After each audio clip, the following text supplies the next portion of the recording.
90-day rule. How legit is it? Is it a rule that should be followed, suggested, equipped in the tool bag when it comes to dating? Let's find out. Tell him I got the juice. Say, make a man wait 90 days before you have sex. If I said, okay, then you need to wait 90 days before he takes you out on a date. You need to wait. What the fluff? What? Wait, hold on. Wait, so let me get this. I just want to make sure I get my facts straight. So she's unwilling to give up the box first 90 days. So then your counter response is then you need to be willing to wait 90 days for a first date. Is that how much stock we're putting into the availability of sexual intimacy on a first date or in an early stage of dating? That's where we're at? Y'all don't think that's crazy? Or am I tripping? To wait 90 days before he spends a single dollar on you. You need to go ahead and talk to him every day or however often for 90 days before he decides to invest in you as you are going to be invested in him. Look at her, bro. She is not feeling it. Ain't no way. She is not feeling that. For a man to vet you, it is the standard to spend money.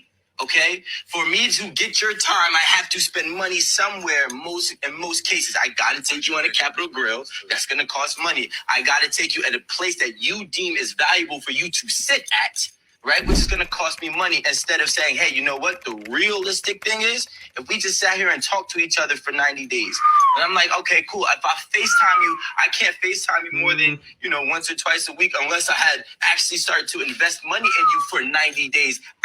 So I'm just trying to figure out, right? So again, I don't know. I don't know this brother's history. Y'all know this tonight's conversation. I've seen them a lot on my social media. Of course, this is a reaction video that we're watching, but I'm just trying to figure out one, what type of women does he deal with?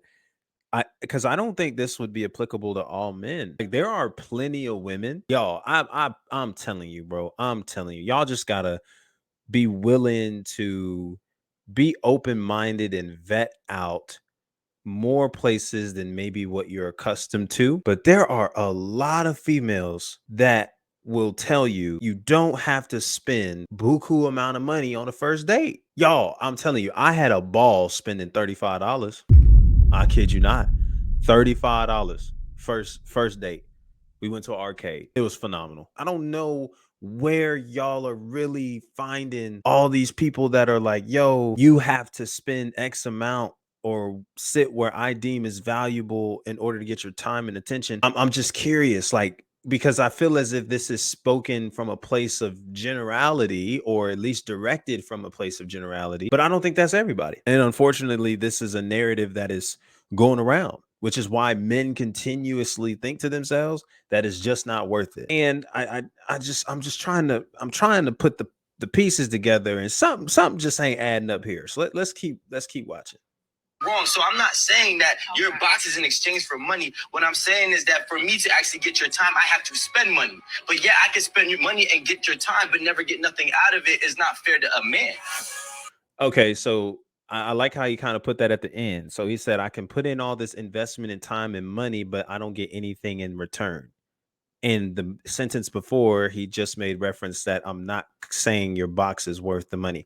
So what's interesting though is I think it's a fair implication to make that what he deems as getting something out of it means I'm expecting to get laid and have some action at night. Here's my legit question to y'all, man. Where has that gotten you? That is something that you've participated in. If you've seen people around you participate in, I'm just curious.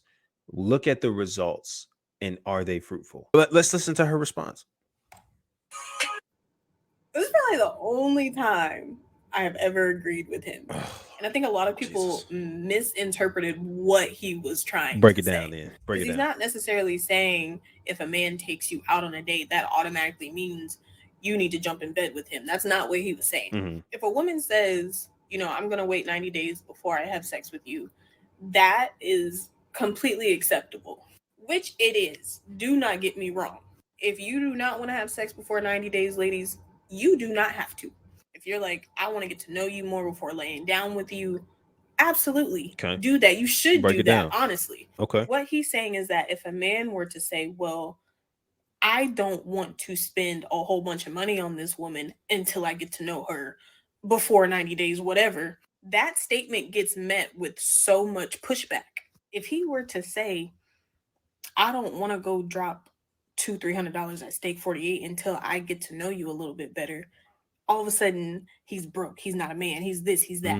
It's okay for women to set certain boundaries at the beginning stages of a relationship, but a man is expected to be 100% invested out the gate, and that's the part that's not fair. Here's the picture, man, that I really think is worth throwing out there. You want to do the best you can and do all you can to protect yourself, your temple, your body, and preserve till marriage. Even if you've already done that, virginity is out of there, right? It's not in the picture. Yeah, you wait till marriage, because I think that is the most optimal space to be in. Like, I just think that there's so much more to the date, to the experience, to the investment, to the person than, hey, I just want to hold off for 90 days and see where it goes. And then, after 90 days, we might come back and consider it. I might want to lay with you. That honestly is just a bad entanglement waiting to happen. And I don't think you get a whole lot of that out of that like you think you do, because I think, again, in those encounters, and I 1000% agree with what I've heard from this for at least a year now, and what I've reiterated in other circles, you are going to eventually begin to see red flags as hot pink and confuse these things. And because the experience in bed is so dope, you're willing to stay, you're willing to ignore it, you're willing to overlook it. And I think a lot of things, as single people, let me just say this: it is real easy to overlook those red flags because you don't know what you're willing to not do without. But you get in bed and you experience all these people, and that then becomes a front runner for what you're willing to accept and what you're willing to manage. And I think in order to avoid all that, remain celibate. On the other end, I think it is honorable and respectful for a man to say, hey, I'm not willing to spend X amount of money just yet. You have a budget, you have responsibilities, and you have an opportunity with anybody you meet to steward your finances well in that process. And I don't think in any kind of capacity that it's okay to turn up on somebody because they're unwilling to adjust to what you're wanting them to do. That's kind of the basis of this entire conversation, isn't it? You got one side who may feel some type of way because homegirl says she making me wait 90 days. I ain't trying to wait no 90 days. Then you got the other side who, as she expressed, that women call men broke and not enough and lazy and all this other kind of stuff because he's unwilling to spend X amount of dollars on the first few dates. I think what we do is, again, rush to extremes. We're unwilling to get an understanding of one another, and it leads to a lot of turmoil, disagreement, and dysfunction between men and women. And I think how we overcome this is, well, one, we need to understand what we want. Two, be willing to connect with people that are going to either give us or meet us with what we're looking for, or not be so selfish and be willing to compromise and get an understanding on where people are, and be willing to invest in the person where they are for how they are in the moment, and say, man, this is somebody I want to build with. Because I'm gonna be honest, y'all, I'm gonna be honest. I think there are so many people that are being overlooked and dismissed because of somebody's selfishness. Your selfishness got in the way of you experiencing a wonderful relationship with that person, all because you had to have everything go the way you wanted it to, because that person wasn't making X amount of dollars when you met them, because that person wasn't in the dream job or described as your entire list when you met them. Now, all of a sudden, they're disqualified and they're not even available. And I think that is ultimately what puts us in a stronghold, man, in the dating space. We don't want to invest because we're always looking at, well, what do I get out of it? How about this? What benefits do they gain from connecting to you, my guy? What benefits do they gain from connecting to you? Not on no high horse, prideful, egotistical, arrogant type style, but just really asking, what benefits will this person gain from being in this space with me, and creating something that may be able to be built on and built to last? Because I promise y'all, money is going to come and go. The looks one day is going to come and go. Beauty fades. It's the foundational things that are actually going to make the relationship last. Are you guys aligned in the same value system? Where are you both going in life as individuals? And does the vision line up for you to continue pursuing this space to actually build up one another for where God is calling you and not have to abandon where you're going to support the other. Like, I just think that that's some stuff that we should be willing to consider more, instead of being upset that she has a 90-day rule, or being upset because he isn't willing to go over his budget, because he's showing good stewardship here by saying, hey, I'm not really in a position to spend that kind of money. This is what I'm working with. So let's work with something around there, because I think you could have a ball on a free date. I think you can have a ball with somebody and spend a small amount of money. So yeah,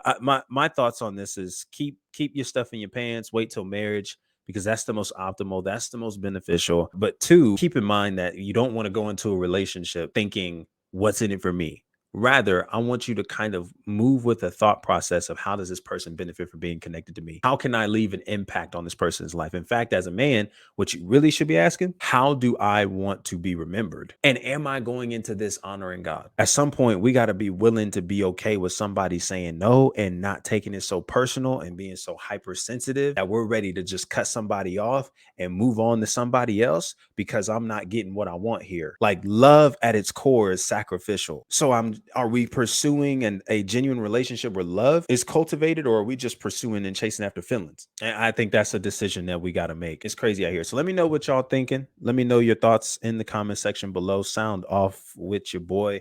Do you agree with the take that was given in the reaction? What are your thoughts to the initial video? Drop it in the comment section below. I appreciate you guys so much for tuning into this video. If you like this kind of content, be sure to subscribe, like this video, share with a friend who can benefit from seeing reactions and thoughts like this, as we're dedicated to building happy, healthy, whole, and biblical relationships. It's your boy Grape Juice. And until next time, be easy and be breezy. Peace.